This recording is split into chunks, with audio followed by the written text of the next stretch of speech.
I've just had a private meeting with some of the families of the British dead, as well as with war veterans and Iraqis who have lost family members as a result of the war, as I have continued to do over the past dozen years. There is no doubt that the decision to invade and occupy Iraq in March 2003 was the most significant foreign policy decision taken by a British government in modern times. It divided Parliament and set the government of the day against a majority of the British people, as well as against the weight of global opinion. The war was not in any way, as Sir John Chilcot says, a last resort.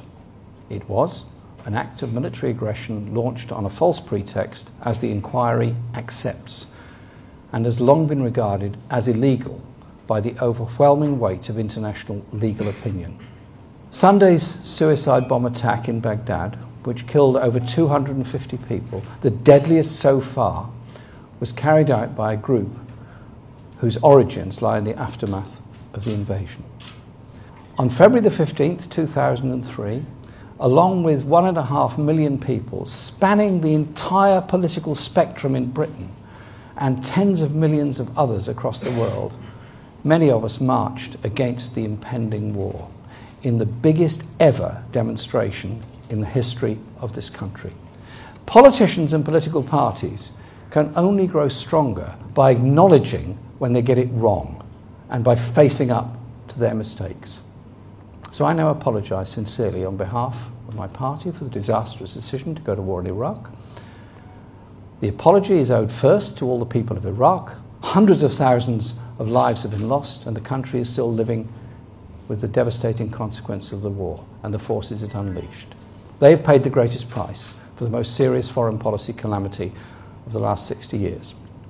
The apology is also owed to the families of those soldiers who died in Iraq or have returned home injured and incapacitated.